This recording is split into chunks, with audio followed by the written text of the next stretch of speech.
Welcome to Conversation on Eagle Mountain, a podcast about the tribe. I'm your host, Lance, and joining me on episode 17 today is Liz. Hello. Hill. Hey.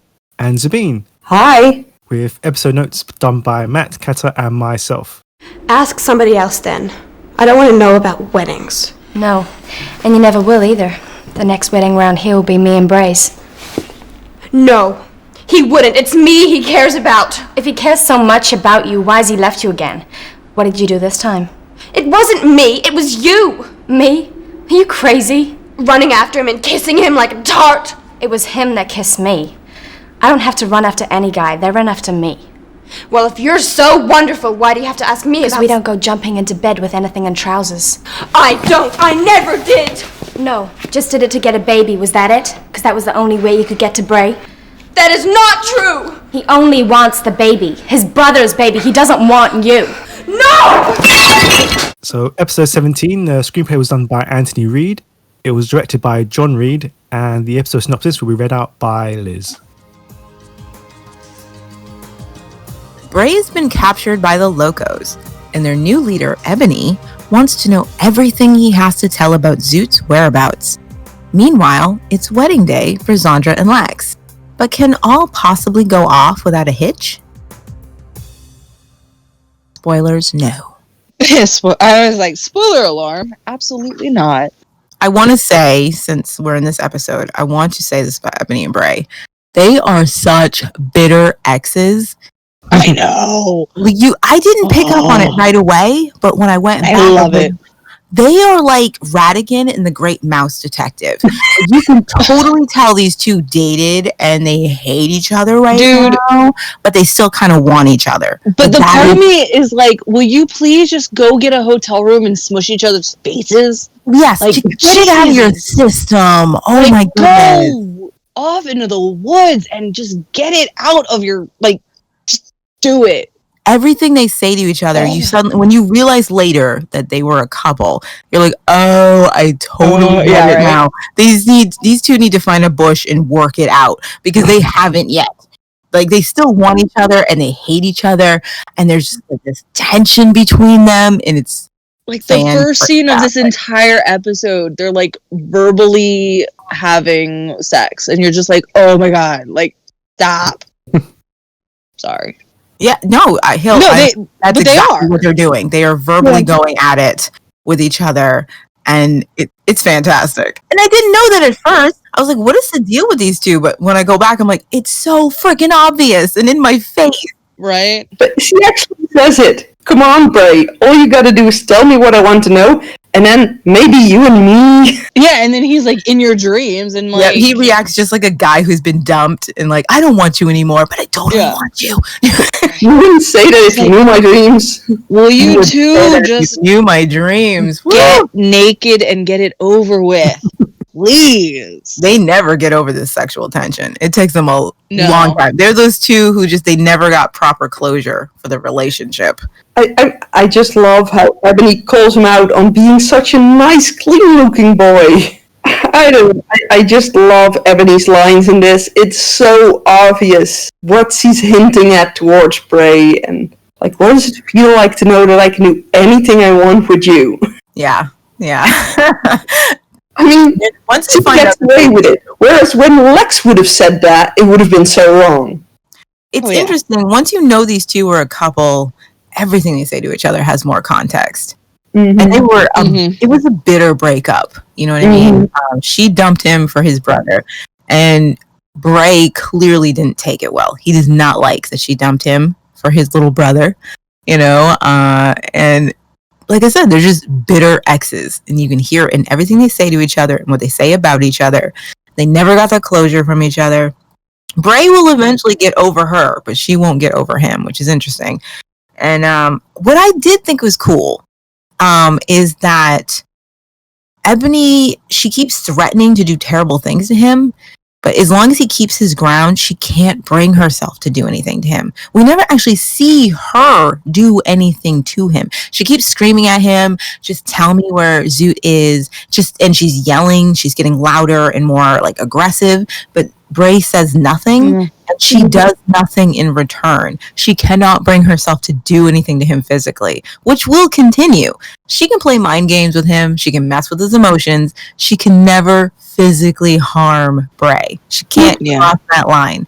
You know what I mean? I think Bray probably knows that because he's living it. Like, he realizes that he can say whatever he wants and she's not going to do anything. Yeah, I could go real dirty with that, but he knows.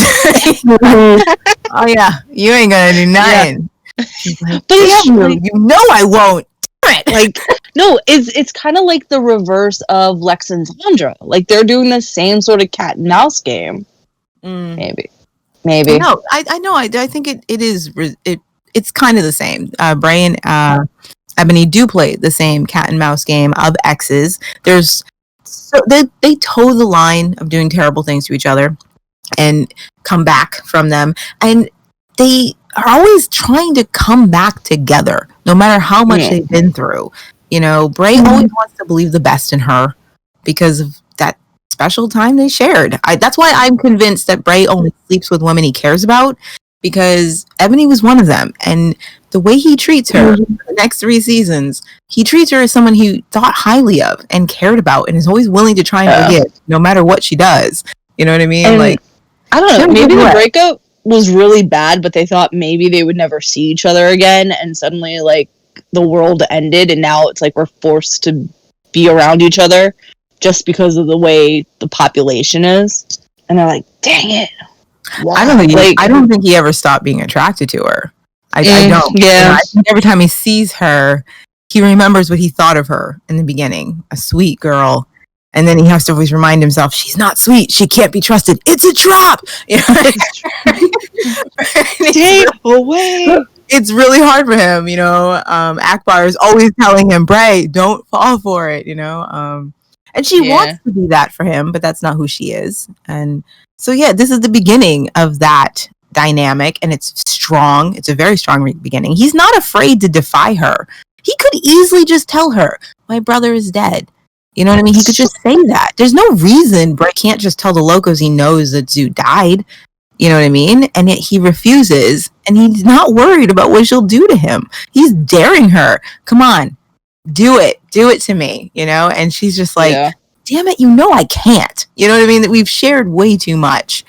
He knows he won't do anything to him, but he's also, like he mentioned before to Trudy, that Ebony should never find out basically for Trudy and Brady's sake. And with all the bad things that I can say about Bray, he will protect them if he has a chance, even if it's against Ebony. I will say you do have a point there, Sabine. Whatever he thinks about Ebony and their breakup and whatever that is, and we'll get into it further on in the season, he clearly is concerned that Ebony would cross the line when it comes to Trudy. For whatever reason, you know, he feels that way. He is worried enough about Ebony and her predilection for violence that Trudy and her child wouldn't be off the table. You know, like, he knows she wouldn't hurt him. He's not worried about his ex-girlfriend doing anything terrible to him, but he is concerned about what she might do to Trudy and the baby. So there's some validity there. He saw something in Ebony before the breakup that made him fear what she might do to perceived competition, you know? Okay, let's move on to what becomes a theme for the show, which is the first of one of many casualties and character disappearances. Yeah. Though we're not officially announcing it just yet, this is the first episode where Paul isn't seen, and we'll find out obviously later on that he has left. What are your immediate thoughts about the loss of character? What do you think? My first response to not seeing Paul was that he saw what outfit Sandra picked out and decided to run for the hills and didn't show himself for a bit. They do talk about that. Like, they say that. Hill, that is the point. They bury the lead with Paul's disappearance. They're very clever about it. It wasn't until the end of the episode that I realized that we should have known something was wrong about Paul not being seen, because up until this point, no matter what anybody else is doing in the show, every character is always visually accounted for. Yes. Like, no matter what they're doing, no matter how pointless it is, if Trudy is sitting in the room sulking, we see an image of her sulking. Even if nothing she does affects the storyline, she is visually accounted for. So it wasn't until the end of the episode. Brady is. Right, exactly. Bob, and except for like the chickens, everybody is visually Chicken watch. accounted for. Wait, chicken watch. We haven't had chickens in a while. So when it wasn't until the end of the episode that it occurred to me that should have been a red flag, that we were never given a visual of what Paul might be doing, where he might be. It was very disguised, but yeah, it really we should have noticed. We should have realized something's not right. Baby brain Hillary didn't realize it until probably series 2. Baby brain Hillary was very dumb and oblivious to the fact that Paul was gone. Adult Hillary is actually very sad by it. Mostly because I guess I know sort of the backstory of why the character disappeared and why we lost Zachary as a cast member. And it's just one of those, like, I feel bad because it is hard to be someone with a disability such as, hearing disabilities and not having that rapport with people. And it just kind of makes me sad that that's kind of what they chose to do, is like brush him under the rug. It is sad. I admit, even at watching the show as an adult, I didn't pick up that there was something wrong that we hadn't seen Paul in this episode. I was just as distracted as everybody else. Patsy is conveniently distracted by the wedding that she doesn't think there's anything weird about not having seen her brother for the day. You know what I mean? It's very well written in, but it is sad how easily it was written in, how easily they were able to take this child and make him disappear. Just disappear. Because we're all distracted by the wedding. Even Patsy's distracted by the wedding. And so when they say we couldn't find Paul, it's just like, he just didn't want to wear those wedding clothes. Of course not. And your brain doesn't catch up on the fact that we haven't seen Paul this entire episode. Where is he? That's weird. And yeah, I think it's so sad how easily Paul was written out. And then it kind of became like the joke, like when characters disappear. It's like, oh, you did a Paul. Like, you just kind of fizzled. And it makes me sad. It does. Part of me feels like it makes no sense for Celine not to go looking for Paul. She was distracted too. But here's the thing. It's convenient because of the way it was written and with what was kind of going on behind the scenes. Like, they didn't have to look for him because he wasn't coming back. It was very conveniently situated so that every character who should have been concerned about Paul in this episode was busy, has a reason for not thinking about Paul. Yeah. You know what I mean? And by the time they can become catch up, it's already gone. It's done. So like even Patsy, she doesn't notice her brother has been missing all day because she's been caught up in her bridesmaid's dress and the flowers, and even Celine is totally having a great time making this a good day for Sandra. And so it's easy to excuse their not noticing Paul has been, and they just assume Paul didn't want to wear the clothes. He somehow understood that he was going to have to be participating in this.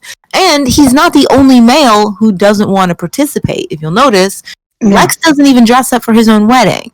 You know what I mean? So it's easy to sneak Paul's disappearance. I know, but it always rubbed me wrong because at some point they were like hiding, thinking they were in danger, and at that point nobody wondered about Paul not being there, and where would he be? Because we're distracted. Like, there's so much going on.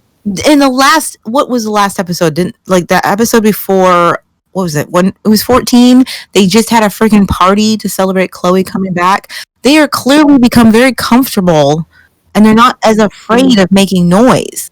Mm-hmm. You yourself pointed out that they used to be afraid that just the baby crying would be enough to draw people in, but they clearly aren't anymore. So, we've had Bray comes and goes as he pleases. No one's afraid of her anymore. Chloe ran away. She came home. So Paul is missing for the day. Nobody's panicking at this point. They've just become very comfortable with their situation. And the writers were extremely clever at taking advantage of this. to excuse Paul's disappearance. True, and I mean, they had to do something, but it's just... I wish we got closure for the character, is really my biggest issue with it. Especially for Patsy's sake, when it comes out. I do wish Patsy had gotten that. Like, I'm not the biggest Paul and Patsy fan. Like, they're not characters that I necessarily enjoy. But of the characters that disappear, Paul is one of those who just never gets, like, I've gone off with my own tribe. Like, I found a place where I feel like I belong better. Like, he just kind of fizzles. Of all the people who disappeared, I will admit, Paul was the only one I was ever truly concerned about. Yeah. I never cared about the others who disappeared. I didn't care about Charlie. You know what I mean? Oh, yeah, I forgot Charlie disappeared. I was worried about Paul. I really was. I was like, why would this boy leave his sister? Why would he go away from her? She took care of him, and he can't hear him. He can't hear in this world. He does have that handicap, and he needs his sister to get by. I never stopped worrying about Paul. No, I'm in the same boat with you, Liz, and I wish we had that, because it makes me, like, I hope you're doing well, Paul. I know you're I really hope out for you. I hope you found a community of people, a tribe of people that all had cochlear implants, and you guys made it work. It's weird because when you think about the first time you watched it, you thought nothing of it. Oh no. You know, and we've had 20 years to think about the loss of Paul and what that means, and it definitely has more importance after 20 years of thinking about it.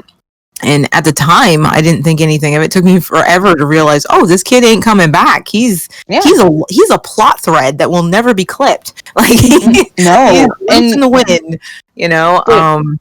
Even when we lost other characters, they come back. Like, and Paul never comes back. You're waiting for the closure on Paul. If they leave, they give you closure. Like, Patch and Dee wrote a letter and spoilers and things. Yeah, but like, at least said, "Hey, this is what happened to us. Don't come looking. You know, we're fine." And that's the thing. Like, the one person that he had a connection to, he left without closure for her. Yeah, in Patsy, like, nothing. Like, he left his sister with nothing, right? But I mean, then again, she does have Chloe. We'll get to the circumstances later, but it never rubbed right with me. Yeah, I didn't like that. Sad. It's a limitation of what the writers can do when an actor is gone. There's only so much they can do to patch up that hole as much as possible. And I feel for that, but I also feel bad that we never got the closure for the character. Yeah, this is definitely one of those characters. There's just no closure, and it's unacceptable that we got no closure.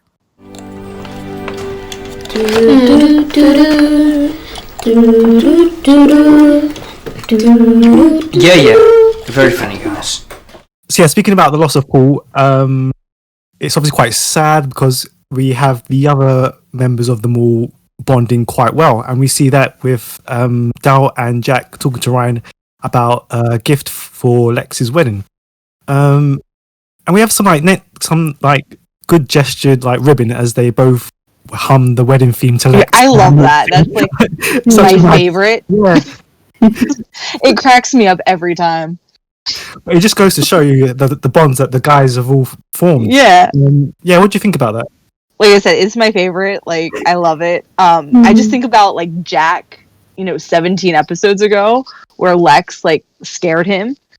And, like, you couldn't mess with Lex because he's a big bad guy, and now they're, like, harassing him, and it's funny. Yeah. And, like, you're still kind of not sure if he's going to get you back, but it's okay because you hope he won't hurt you too bad. It also gives some validity to Tai-San's claim of what this wedding, even though it was completely ill-advised to make these two people get married, it does bond people together. It gives them something to celebrate. It really does. People are having a really good time preparing for this wedding, getting ready for it, thinking about it. Tai-San's not entirely wrong. They're all having a good time getting ready for this stupid wedding that should not happen. And I think part of them probably know that, so they're just kind of like having fun with it. You're just having fun with it. Because, like, at the end of the day, like, we all know this is a terrible decision, but if we're being forced to do it, why don't we just kind of go balls to the wall and just have fun? We've all had that friend where we're at a party and we've all been drinking too much, and they're like, "Call me out! I'm gonna jump off the roof into the pool." We know it's a bad idea, but we're like, Stop "Do it, calling me man! out! Go for it! I want to see this." Okay. Man, okay, you called me out about the chicken wing, and now you're calling me out about parties, jumping off roofs. Seriously, we'll build them the cardboard wings. We'll give them the roller skates. We'll put sparklers on the skates. We want to see you try this. It's going to make the party. It's going to be great. We don't care if you die because we're going to have a good time. And that's how everyone is. They know it's a bad idea for Lex and Sandra to get married. But like Tyson said, it does bring them together. Because everyone's like, we have to see this train wreck. We have to see this. It's going to be fantastic. So it's very cute watching everybody just like, jump on board with this. It's a cute thing. It's a fun thing to focus on. And I just found it adorable that the boys, or at least that Jack and Del, are talking to Ryan, and then they're suddenly realizing that Ryan truly believes Lex is gonna do whatever it takes to make Sandra happy. It makes me so sad because Ryan wants to believe the best in his friend. Right. You know what I mean? He is concerned about Zandra's happiness. And he's like, Lex, you do love her, don't you? You do care about her. Are you going to take care of her? And Lex is lying to his face going, oh yeah, totally. Because Lex knows he has to lie to Ryan's face. Because otherwise, Ryan would be the first one to tell Zandra, bail out the plane. This thing is going into the mountains, okay? Just jump out. So he has to lie to Ryan. And Ryan trusts him. He wants to believe in him. And he's like, okay, if you say that you're going to take care of Zandra, you guys' happiness means way more to me than anything else. And it does make me sad because he really wants to believe in his friend and he really wants Zandra to be happy. And that's the only reason he's supporting this, because he loves the both of them. You know what I mean? It's like, there's something heartbreaking about that Ryan loves this girl, but he is willing to stand back and support her marrying his bestie because he loves her and he loves his best friend. And he thinks that will make them happy. And he's that kind of friend. You know what I mean? And he's really concerned about that. Just tell me you love her. Just tell me that you're going to take care of her, man. And yeah, Jack and Dal know. Lex just told them. It's not real. It doesn't matter. So it's not a big deal. And yet here's Ryan telling them, no, he promised me he'll take care of her. And they're both looking at each other like, he has no clue, does he? And it's kind of heartbreaking, There's also something really just adorable and beautiful about someone who can love the bride or the groom and love them enough to watch them marry someone else and still wish them all the happiness in the world. Right. I mean, have you ever had to watch someone you love be with someone else and not you? And yet be able to give it all your heart. That's hard. Okay. It's really hard to say, you know what? I'm going to let you go because I love you enough that I just want you to be freaking happy, even if it's not with me. Like, wow, that's love. That is a lot of love to have for someone. And I can honestly say at that age, I didn't have that kind of love. I would have been petty AF. There's no way I could have watched the boy I was crazy about be with my best friend and sincerely been happy for them. I would have smiled in their faces and been waiting for the train wreck. I would have been coaxing the train on the track to crash. Right? There's no way I could have been like Ryan. Like, bless your heart. He's so sweet. Yeah, sticking with the wedding. Let's look at everyone's motives behind it. So you've got player one, Zandra, who obviously wants the wedding because it will help bind Lex and keep him faithful. Player two, Lex, who obviously wants to do the wedding because he doesn't believe it's valid and it will get him what he wants with Zandra. And then you've got player three, Tyson.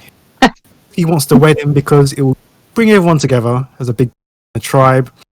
And then all of a sudden comes player number 4, Amber, who challenges Tai-san about her motives for the actual wedding. What did you think about all these different motives? And was Amber right about Tai-san's motives, making it look good? I feel like Tai-san really just wanted the wedding to watch, like, to stir the pot. And, like, we all know this is a bad idea, but let's watch this combust. I've always believed that Tai-san is somebody who she doesn't really know the implications of all these beliefs that she holds. Somebody told them to her, and she's a child holding up to them, but she doesn't really know what it means to have these beliefs or what it entails. And so she can be very frivolous with them and irresponsible with them. And I do believe in some scale that she just thinks this is kind of cool, that she can give this advice to people and they take it, and she takes zero responsibility for what could happen. The hot mess that could happen if these people follow her advice. She doesn't personally care about Lex and Zondra's well-being, or whether they should actually be together, or if that would be healthy, or if Lex might actually hurt Zondra. She doesn't care. You know what I mean? Like, she's just in the moment of, this is pretty cool, they took my advice, and isn't this awesome? And then you have Amber, who actually really does care about what happens after this little wedding. You know what I mean? She does care about what's going to happen to Zondra. She does care about what Lex might do to her. You know what I mean? Mm-hmm. It's not as easy for Amber to just be like, oh yeah, let's have a fun wedding, because she's concerned about the aftermath and the disaster that could entail. She takes responsibility for that kind of thing. So seeing those two ideas clash against each other is very interesting. Because I'm on both sides. I do feel like Amber tries too hard to control everything, and that's an extreme you can't have. You can't control everybody, and you can't make Zondra stop wanting Lex. I'm sorry, Amber, it's not gonna happen. So Tai-san is right, and just like, dude, this is the reality. She wants him. Let's help her get him in a way that works for the both of them. But at the same time, I feel like, Tai-san, you don't even care about these people, and you don't care what happens to them if they follow your advice. You don't care that this could destroy both of them, because you take no personal responsibility for the advice you give people, and that's dangerous. She later does a bit. Oh yeah, eventually she will. I'm saying right now, she doesn't. She does not care what is going to happen to people who listen to her. Mm-hmm. Yeah. Eventually, Tai-san will grow up and start to care, but that's down the road. Right now, she doesn't care. She doesn't care what's going to happen to Tai-san. She doesn't care what's going to happen to Zondra if she marries her freaking abuser. Like, that can't be a pretty picture. But she doesn't care about that. She is kind of excited about the fact that they took her advice and they're doing this and it's going to be fun, and Amber's right to be concerned about that. Like, dude, are you freaking serious? How do you think this is going to be anything but a hot mess? Yeah, did it surprise anyone at all how observant Tai-san was at getting under Amber's skin and knowing that she had someone that she loved? Tai-san sees everything and not just in her crystal ball. That's what makes Tai-san interesting. Like, on one hand, there is a lot of validity to the things she says, and there's a lot of truth. Yeah. Like, I never sensed danger in the mall. There are several times Tai-san has been right about that. There was no danger in the mall. There might have been an intruder, but the intruder wasn't dangerous. And there are other times when she's totally wrong. But that is the thing about spiritualism. You know what I mean? Sometimes it's about numbers and chances. Yeah. So I think it's really interesting that, Tai-san totally cottoned on to Amber and read her number and understands her, but at the same time doesn't fully understand her. She's like a horoscope. Most horoscopes are going to be about 80% accurate because they're actually pretty broad in their projections. And we're like, oh my gosh, I can't believe how accurate it was. And it's like, no, it wasn't actually that accurate. It's pretty broad. You want to perceive that, and that's why psychics and horoscopes work, because they don't have Right. Here I am. Where have you been? Can't you hear the alarm? I've been meditating, preparing myself for the wedding ceremony. If we get attacked, there won't be any wedding. Now give us a hand. There's no need. What do you mean? I sense no danger. What, so you saw it in your crystal ball? I don't need a crystal ball to alert me to the presence of evil. Never mind all that, just get stuck in. So, yeah, the intruder alarm system that goes off due to a fault in the wiring. Let's just talk about the surrounding situation. Did anyone feel anything for Trudy not caring if the mall got invaded or not? Did anyone connect with her? I'm kind of over that though. Like, that's been her thing for so long now. I'm just like, girl. It wasn't unique that she didn't care, because unfortunately she hasn't really given a damn about anything. That's her thing. I was surprised though that she didn't instantly go looking to see if it might be Bray that comes back. She's completely despondent at this point. Unless Bray walks into the room, she has cut off. Mm-hmm. You know what I mean? She's completely inactive. Like, she lacks the ability to do anything about her position. She's not going to Amber. She's not looking around the mall. We've seen her in her manic phase where she goes around looking. This is how despondent Trudy is. She can do nothing but just sit there and wait for something to come to her and change the situation. She's literally just standing at the shore waiting for her sailor to come back from sea. And she can do nothing else right now. That's the frame of mind she's in. That's how dramatic and depressed she is right now. She doesn't care. And I think the whole point of seeing her react that way to a potential invader says something about her state of mind. She doesn't give a crap. Someone could come and burn them all down. She doesn't care. That's how bad she feels about what's going on with her. She doesn't care about the safety of her child or herself. Bray is gone. I don't know how I'm going to get him back. That's where her head is. And there is something kind of comically funny about her response to the alarm system, because the whole thing is like a comedy of errors. You have Zandra, who's like, I broke a nail, right? and then you have Tysan, who pops in, and Amber's like the only one taking her and Lex are the only ones taking the alarm seriously. Right? Everyone else is just kind of like, la-di-da-di-da, you know. Tysan wanders in, and Amber's like, where the fuck have you been? Can you not hear the alarm? And I feel like the whole thing is meant to be hilarious. Yeah. Amber and Lex are the only ones who care. I was meditating. I think because we really haven't had a threat. Like, when the alarm has gone off, it's been Bob, or like nobody's even tried to invade the mall. Like, the last people who tried were also Trudy and Bray. Like, so. But that's actually really cool, because it sets up the. Remember when we were watching the episode with the kids gambling, and it was like, ha ha ha, we're all having fun, and then all of a sudden, the end of the episode, it's Jack's been caught and he's gonna go on trial. We weren't expecting that. It's a tonal shift. I feel like this is the same thing. It's a false sense of security. Oh, it's just the alarm acting up. Nobody's actually really afraid, and then boom, there actually is somebody breaking into the mall, you know. And that's the thing, it's causing you to look the other way. So it's a smart thing to do. Great misdirection. Yeah. And there's I do think that's pretty cool. I do love the rapport between Lex and Amber. You know, she's the only one who seems to remember. Lex is in charge of security for a reason. Yeah. So if he says that you need to do something, she's on board. She actually trusts him to keep them safe. That's why she put him in that position. And I love the fact that Lex knows if there's anyone who can organize anyone in the mall, it's Amber. So that's the first thing he says. Amber, you take care of the women and the children. Right. Yes, I got this. Go save us. Go protect us. You know, and they're the only two who have that understanding, which makes me ship them with Hill. Because I have to admit, there's something cool about that. I'm just saying, Ambex is a thing. It's really cool that they seem to get each other like that, you know, where nobody else is taking. But they were like, no. Dude, we have these roles for a reason. Let's follow them. You know?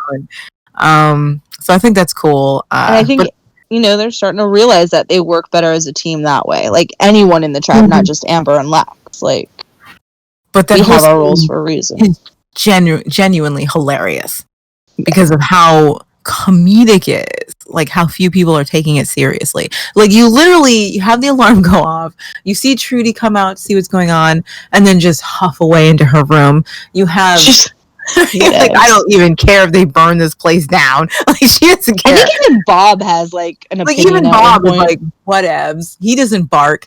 You have Zandra, who's like, I can't go out there because Lex can't see me. And Amber has to just, come on, grab her arm. And it's it's meant to be hilarious. Like, so I think that's part of what makes you not take it seriously. So that when, you know, when it really does happen, and it comes back, you're caught off guard. It's a false alarm, and it's meant to make you feel like everything's safe. It's not serious. It's not a deal. It's good use of tension and tone shift. The tribe really does make you almost another character, kind of, by like luring you into that. Like, oh, like does a good job of making you feel like the characters should. Yeah. Or like, I remember watching it as a kid and growing up, and like ingrained in me as if I heard a police siren, like, oh, the locos are coming. Like, but I still feel that way. Like, I don't know. It sounds dumb saying it out loud, but it does. Those were always my. It's a tribe fan thing. Any tribe fan knows. You hear a police siren, you think locos. Okay, fine. Thanks for making me feel better about it. Or I think Glenn. I'm like, it could be the demon dogs. Oh, yeah. Their patch. Yeah. Okay, let's jump into round 3, where we see Celine's teasing turn really nasty as she accuses Trudy of only sleeping with Zoot to get a baby to ensnare Bray. First question, was she right? She was being... Yes. I do not think, I'll say, I don't think Trudy, she clearly did not sleep with Zoot to get a baby. The last thing this child wanted was a baby. I think what Celine meant to say was that she slept with Zoot to get it. Bray. That is true. She did sleep with Martin to spite his brother. But she certainly didn't plan on getting pregnant. You know what I mean? But it's just a nasty way of snapping at somebody, attacking them where they're weakest. Trudy doesn't really have a defense against this. She did sleep with Martin because she was mad at Bray for hooking up with Ebony. And that is true. You know, she was hurt and she was spiteful and she felt depressed and she admits the world was ending, so who cared? So she did it. But she did not do what Celine accused her of. Definitely didn't sleep with Martin in hopes of getting a baby to get Bray. That's the last thing any girl... Even what she said before that. Celine just says, well, because we don't go jumping into bed with anything in trousers, as if that was not around cool. with everyone. Yeah, that makes me crack up. That was not cool. The way she slut shaming was just mean. It's wrong. And that's a problem. A lot of women, we're taught to slut shame each other, and it's not cool. You know what I mean? Like, Celine has this high and mighty attitude. She's a virgin, you know, and The Breakfast Club says it best. I don't know if you guys seen this movie from the 80s. Love The Breakfast Club. If you sleep with someone, you're a slut, and if you don't, you're a tease. There's literally no right way to be. You know what I mean? As a woman, you can't say, I don't want to do that because you're a tease, and you can't say, I embrace my sexuality because you're a slut. And when I was growing up, I remember that was a really hard line to tread. That's why I said I could write the book on how not to be a slut. You know what I mean? Like, that's how me and my friends had to live, because that was their biggest fear, being slut shamed by our peers and by the boys and the girls. And so everything you did, you were navigating that line. How to do this without being called a slut. You know, I don't think it's cool that Celine slut shames Trudy for having sex. Like, give me a break, you know, just because you haven't. And I really feel bad for Trudy, because I understand that it is ingrained in girls to feel guilty for having done that. And it takes Trudy many years to get over the fact that, yeah, she had sex with a boy that she didn't love. And it's not the end of the world. She didn't do anything wrong. You know what I mean? It takes her a while to realize that she hasn't done anything wrong. And I get her reaction. I would have punched the crap out of Celine. Like, how dare you? I embraced my sexuality. Okay, that is not a crime. You know, maybe I should have been safer. True, but it's not a crime that I had sex with a boy that I wasn't in love with. That doesn't make me a bad person. and it doesn't make me a skank. You know, it's like, where do you get off? And you have Celine, who's so high and mighty. I would never. You know what I mean? It's like, oh, you totally would if Bray asked you to. Okay, stop acting like you're better than Trudy because you haven't had it yet. You know, but unfortunately, that is a thing girls are taught to do to each other. Yeah, but she would have never slut-shamed Amber. Because Amber hasn't done anything. No, but Amber hasn't. Celine assumes. She assumes Amber hasn't done anything. That's why she doesn't slut shame her. Yeah. That is something women are taught about each other. She immediately assumes because Amber doesn't fall at the feet of guys and that she doesn't make herself open to them, that she couldn't have possibly had sex. But we will later see that Amber has a way more broader, open, and mature view about sex than any of these girls do, because she doesn't feel the need to talk to anybody about it. We never know if Bray or Sasha was her first, because guess what? It's nobody's freaking business. You know what I mean? Yeah. And so, Celine is making assumptions about Amber because she's been taught to make those assumptions about women in general. It says a lot about how women have to uphold themselves in society because we judge each other. We're taught to judge each other. Trudy had a baby. That must mean she's a slut. Like, for Pete's sake, she went home with a boy after a dance and things went further than, she would have preferred, but they did. And whatever. And yet she's got to carry this weight like a freaking scarlet letter forever? Give me a break. But that's what society does to us. And Celine is exemplifying that ideal. Like, she looks at Trudy and she sees a big letter A on her chest. Yeah. You're an adulterer because you had sex with someone you didn't love and you had a baby and that makes you something. And it's like, wow. This is what we teach our daughters to think of each other. Mm-hmm. That's impressive writing, again, in a kid show. And I do believe that Celine is totally in the wrong, but I also understand that this is what she's been taught to think. Yeah, I just can't excuse her, sorry. No, I'm with you, Sabine. I don't excuse it either. I think it's wrong, and I think Trudy should have given her another punch in the face. Yeah. I would have pushed her down the stairs. That's what I would have gone for. Mm-hmm. I'm like, I want to do some permanent damage. Over the railings he goes. Well, yeah, I totally I would have done some damage. Because she's holding herself really just high and mighty. But she's flipped completely after she learned Bray is not the father. Because at first she was like, "Oh, you must be so happy, so lucky with a dad like that."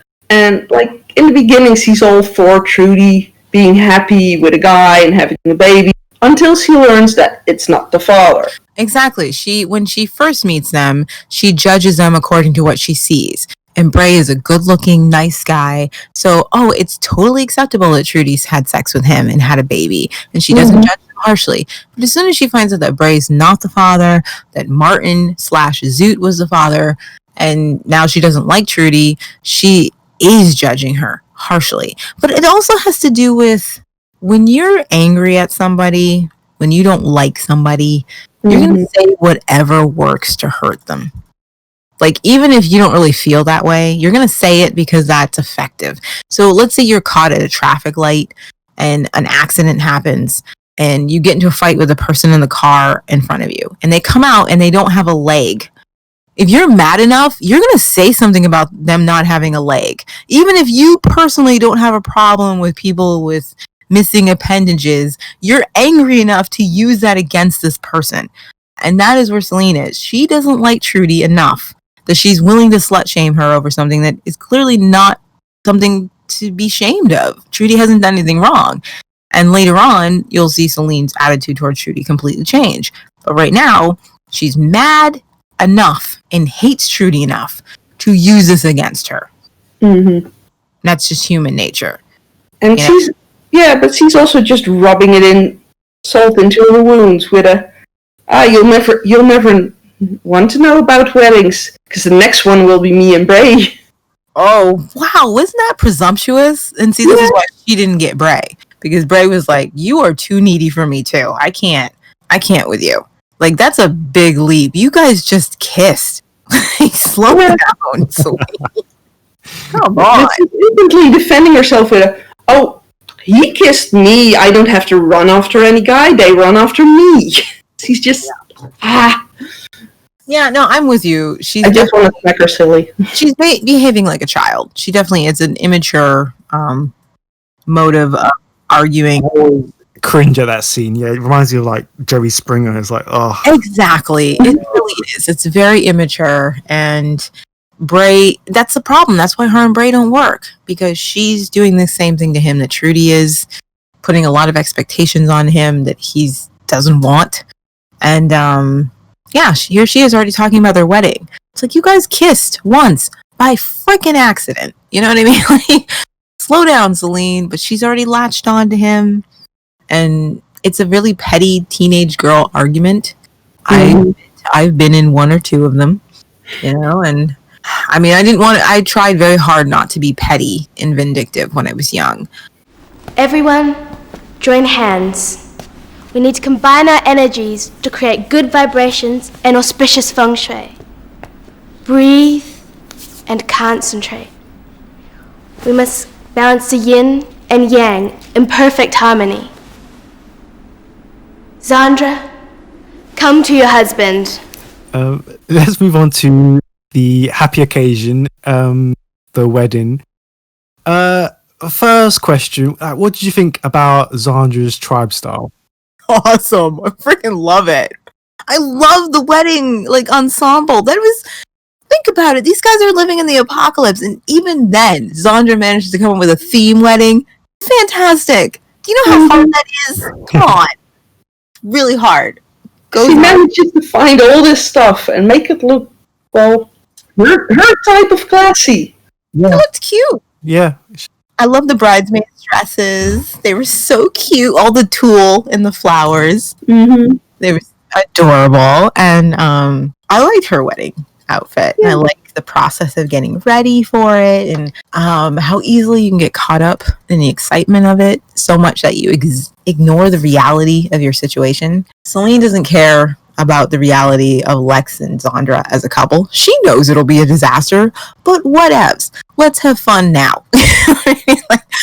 And she even says it to Amber. It's just a bit of fun. That's how Celine sees it. I don't care what happens to you guys. Let's have fun getting ready for your ridiculous wedding. And Zandra is so excited about it. I know that feeling. I remember that feeling. And it's the first time you see Chloe really bonding with a human being. She's bonding with Patsy as they get dressed. Even though they had that messed up skirmish with their school stuff, and it looked like it wasn't possible for Chloe to make any human friends, here she is getting dressed as a bridesmaid with Patsy, and I think that's the beginning of something beautiful between the two of them. And it's cute. It can be easy to get caught up in the whirlwind of wedding planning, and you can see that Zandra would probably have been a bridezilla in a different reality. Not a terrible bridezilla. She wouldn't destroy too many buildings, but there would be some casualty report for her. Kel would have been worse. Did it surprise anyone that Zandra didn't pick out Lex's tribal wedding style? He comes. It surprised me a lot. I kind of assumed he would just tell him what to wear. Yeah, that's what I thought. But he ends up not wearing anything than usual. I think it's a setup for a contrast for their relationship. Now, you'll notice right now, Zandra has very little expectation of Lex. He attacks her and she forgives him, and she's happy that he got her a necklace that he found in the antique shop. That's enough of him being sorry, and giving her that is all she needs to forgive him. As their relationship matures, she's going to have higher expectations of his behavior. And if you'll notice, I don't want to go too far in the future, but spoilers, their next wedding, she expects him to dress up. She expects him to put some freaking effort into their relationship. I think it's set up as a contrast. In this one, Lex doesn't bother. He doesn't care. He's not interested in whatever the planning is. He's just here because he's hoping to get laid. That's it. And it's a contrast to the next time they do this, how far they've come as people and what they expect of each other and what they're willing to give each other, because it's a whole different scenario. Right now, this is just Zondra's show. This is Zondra playing pretend, and everybody's kind of on board with her. But it's really just her game. And later, there's a definitely deeper poignancy to what's happening. So I think it's set up as a contrast. Like, so it was actually reading over the notes and like the question of what did you think of Lex's ensemble? I was like, I thought that was like a rehearsal wedding. Like I thought maybe like, oh, we're gonna run through it real quick and then later tonight we're gonna do the real thing. Like I never thought that it was the actual wedding the first go round. Well, that makes sense because of the attitudes of the people involved. Yeah, except for, and Zondra's the only one literally taking. Her and Tysan are the only ones taking this seriously. But that's Zondra. Like it's the rehearsal. It's supposed to be legit because it's my thing and I want it to be perfect. So no, because Zondra was so adamant that Lex wasn't allowed to see her before the wedding itself. But if they're practicing for it, yeah, but she believed it was bad luck to see him before the wedding on the same day. I still don't buy into that just because like usually like I've always been led to believe that you have a rehearsal like before the wedding. Not everyone even does. with it being bad luck. I don't know. Well, it's definitely the real wedding, obviously. Yeah. Like if you listen to all the conversations, this is the wedding. But it's definitely meant to make you feel that it's not something to take seriously because Zondra and Tysan are literally the only two people taking any of this seriously. Maybe Ryan, in a way, because he seriously is trying to write a speech and he seriously cares about Zondra's happiness. But yeah, Zondra and Tysan are the only ones who actually care about this. Nobody else does. So it makes perfect sense that Hills didn't think this was the real wedding when she was a kid. Like, everybody's so lackadaisical about it. But yeah, it is the real wedding. But I think that's the point. That that's kind of the joke in the writers, that these are children playing at being adults and they're so not prepared for it. Zondra is playing at her fairy tale princess fantasy and she's the only one there. She's the only one in the fantasy. Everyone else is just kind of like poking fun of her. You know, nobody else takes it seriously. Not even the man in the fantasy takes it seriously. And again, it's set up as a contrast to later. Yeah. You know, when these two tie the knot, where it's actually given some weight and seriousness because they're both a little bit more mature and ready to take this step. Right now, Zondra's basically on her own. You know, she's on a tandem bike and Lex is not pedaling. She's not aware that she's the only one pedaling the bike, you know? I had to laugh though, because you have Bray coming in during the wedding and he's just looking around with what on earth is going on here. I love just the fact that he walks in and doesn't even address the fact he's been gone for like 2 days. Mm-hmm. Like, he has any right to ask, what's going on here? Like, where have you even been? You know? And then Celine grabbing his hand and him rolling his eyes at it. That's an interesting moment. I was actually thinking, watching the wedding, and Tysan tells everyone to join hands. Look at who joins hands. Lex doesn't join hands with anybody because, again, he is not invested in this wedding. But, you know, Amber takes Bray's hand and they give each other a look of understanding, like a sense of they both know this is total crap. This is total like ridiculousness, but kind of funny. And then Celine takes his other hand and he gives her a completely different look. Like he's already like, man, I just got in the mall and I don't want to deal with this. Not prepared to deal with it. It's such a subtle difference. I loved it. I was like, again, he wants to be with Amber. You know what I mean? He's not really that into Celine. She's just pretty and easy until she's not easy. And he's like, ah, crap. She's easy and accuses others. She's like, oh, I knew you'd come back to me. And Bray's like, sure. To you, sure. Sure. I just love how he just casually came back. I do like what Lex says after that. The alarm goes off because, you know, Ebony followed him. And Bray, like Lex says, you stay here If there's trouble, I don't want you at my back. For all of Lex's flaws, I completely agree with him here because Bray has not proven himself to be dependable in any way at all. Mm-hmm. You can't depend on this guy. He just left them all for like 2 days and comes back with no explanation whatsoever. You know, he left Trudy in such a state that her child is crying for hours and he has nothing to say about it. I'm with Lex. Like, dude, I don't want you watching my back at all. Yeah. So speaking of that and Bray, because that's just something that really annoys me, that Bray's escape. Like, he's been captured by the Locos. He knows Ebony. He knows what she's like. And who did he think had freed him? Like, that whole scene really annoys me. I don't know what you guys thought, but it was so obvious that Ebony must have freed him, and he would have known she did. He would have known. Like, he knows Ebony. He knows the whole situation with the Locos. Like, yeah. He also knows he couldn't lose face towards the Locos. Oh, it just drives me insane. That whole. He will admit later that he knew somebody cut him loose, but he didn't see anyone trailing him. You know what I mean? That's his excuse. He just didn't catch anybody following him. But that's kind of one of the pitfalls of writing. You'll see it time and time again. Whenever writers have to make somebody seem super smart, they often have to make other characters seem super, super stupid.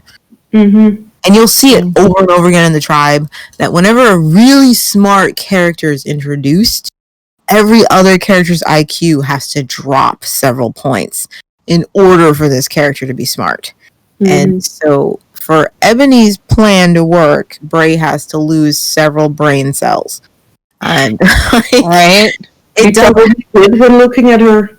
It happens all the time. Like, it's just a pitfall of writing smart characters, and you're not sure how to write them smart, so you have to make everyone else pretty dumb, you know, in order for them to be able to get away with their smart shenanigans. Bray should have totally suspected her. I always feel like the Tribe has like the A team writing and the B team writing, and like you can almost tell like who's writing what when you start looking into things, because you're just like, real, like how. You know what it is? Okay, you had mentioned way back when we first started talking that in order to slip through these really dark subject matter, that they had to let a lot of certain things slide.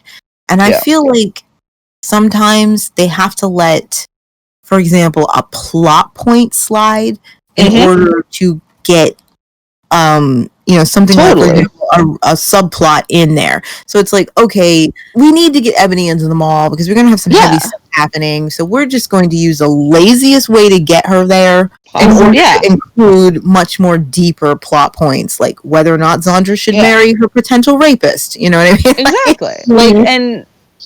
And I kind of, and that's why like when fans are so hung up on certain things, I'm just like, you're kind of missing the point. Yeah. Like, I really don't care that Ebony slipped Bray out and, followed him and all of that. Like, because at the end of the day, what is accomplished and what we wanted to see happens. And I don't need them to dwell. Yeah, I get what you're saying. Definitely. It's a sacrifice I'm willing to make. Yeah. Just for the meat. I don't need the potatoes are great, but I'd rather sink my teeth into some other stuff. See, Lance, that's why you don't see the chickens, baby. That's why nobody cares. I need 5 dishes. I need a full balanced meal. I need the whole thing. It seemed like this that drive me insane. Like, there could have been a better way for me to get into the mall. Like, yeah, but it's okay. And then of course you get Bob just being like, "Yo, Bob. F, what are you doing here?" Like. I just love the fact that Ebony was chased off by a dog that had flowers on its head. And that is hilarious. Right? It's funny. Like, he's just barking at her. He's got a mane of flowers. And Ebony's like, "Oh, you're too real for me." And she runs. And Bob knows he looks good. That was fantastic. Ebony Bob threatening the dog. Ebony just like, nope. It's almost like he knew. Instinctually, this is the dog that took down Zoot. Oh yeah. But in that scene when Ebony enters, that's like the one moment you actually see Trudy fear for herself and Brady, and like take a step back with a look of, oh crap, it's Ebony. Yeah, Trudy's reaction was really good. I like that. Her facial expression says so much in that moment. At the same time, though, I want to be like, this isn't about you. Jeez, you drama queen. Just stay in your room. That's where you've been for days. Nothing's going to change for you. She didn't come here for you. But she was warned by Bray that if Ebony were ever to find out, she'd be in trouble. Which I think was a little dramatic for Bray, because Ebony doesn't give a crap that Trudy had Zoot's child. She doesn't care. She doesn't care. I don't. Again, I feel like that's a bitter boyfriend girlfriend thing between Bray and Ebony, where he wants to think the worst of her, but at the same time he doesn't want to think the worst of her. We'll get into next episode. You'll see him toe the line with that. 1 minute he wants to think the worst of Ebony because he's mad she dumped him, and then the next minute he'll say like, well, you can trust her more than my brother, because he still thinks she's hot. You know what I mean? He's still thinking like those long summer nights they had together. You know what I'm saying? So I can't always trust everything Bray says about Ebony, even the whole don't ever let her find out about the baby, because it's just like, Bray, you have unresolved issues with your ex-girlfriend. That's all this is. Oh, I know that's what it is, but Trudy believes everything that Bray says. She doesn't believe everything Bray says, because she certainly doesn't believe him when he says, we shouldn't be a couple. Yeah, fair enough, but I mean, when he says stuff like, beware of Ebony, she will take that advice. Yeah, that's true. The more dramatic it is, Trudy will believe it. Mm-hmm. It's how us drama queens work. Yep. It's also just a part of making it about you. You know what I mean? Like, any situation you can make about yourself, you're more likely to jump on board. And so it's like, oh, Ebony will want my baby, so I need to be worried. And it's like, Ebony don't give a crap about your baby. Hate to break it to you. Yeah, so we have obviously Zandra's dream wedding ruined, and we have. Oh, I like this scene where Anne basically slaps her hysterical Zandra. I love it. In for a comforting hug. I think it's a really nice little moment between the two of them. Yeah, what are your final thoughts of the episode? The whole wedding is a comedy of errors.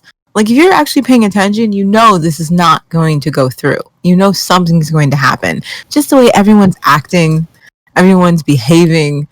The groom isn't even dressed. He does not care. They're supposed to have this love circle of everyone holding hands. The groom has got his hands tucked under his armpits. He doesn't give a crap. There's something absurdly humorous about this whole thing, with the bride totally into it. Where are my bridesmaids? And we couldn't find Paul. It's all going wrong, and it's hilarious. And then you have Bray stumble in, interrupting the ceremony. I feel like the whole thing is played for a joke.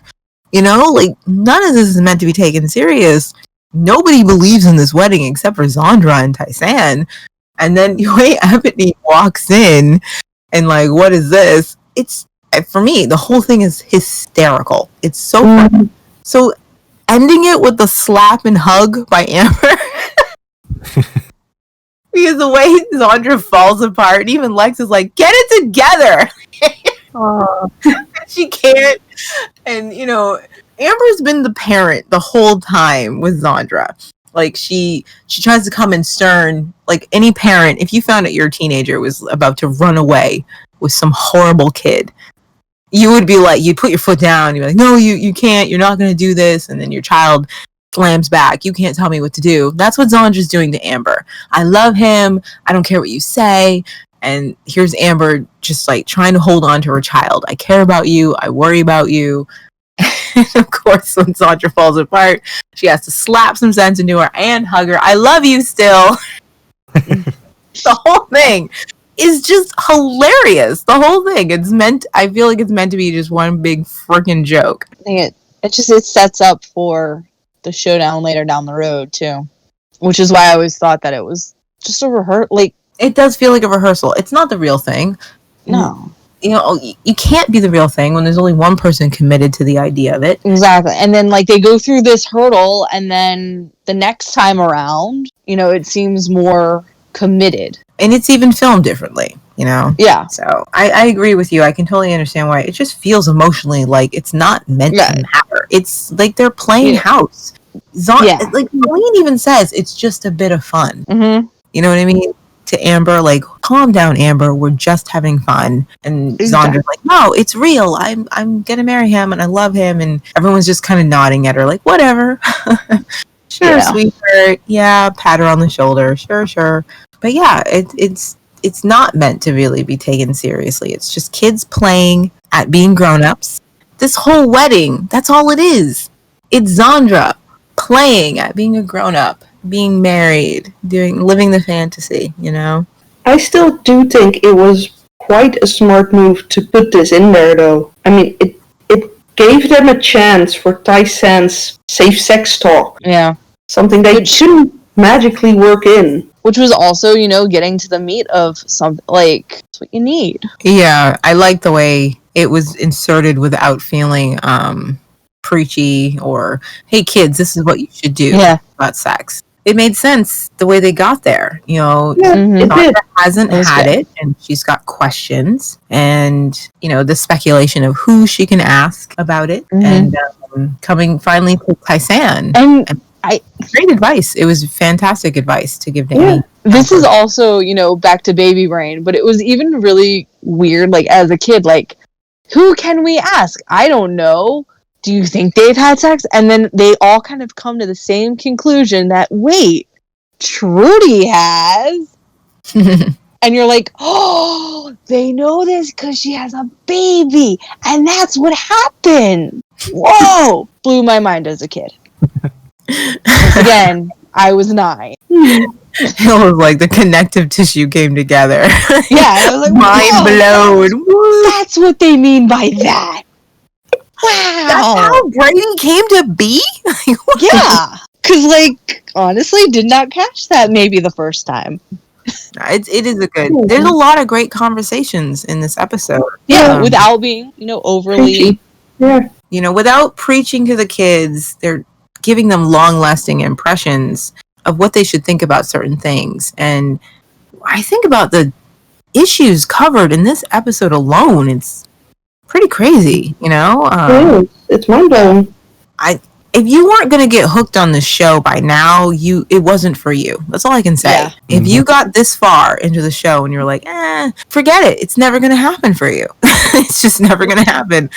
I was hooked completely. I could not believe what I was watching. And to this day, I was actually thinking this. This is the children's version of Game of Thrones. Yeah. Okay? Like, this is some real deep... This is amazing. Yeah. It doesn't pull any punches with the reality of living in this kind of world. You know, and say what you will about the production value. Like, once again, I will get over the continuity and some of the production stuff just because of the lessons that were learned and taught in such a way that wasn't, like, holding my hand the entire time and preaching to me. I will totally forgive all of that for the story, the characters, the plot. I don't care how their makeup is this time. I don't care. No. I don't care. And it's such a minor thing. Like, makeup's different. Whatevs. Like, my makeup's not perfect every day. I wish it was. I was even thinking of Bray being captured by the Locos. I'm like, oh, here's Bray playing a Jaime Lannister. That's funny. He's going to be released by Catelyn Stark. And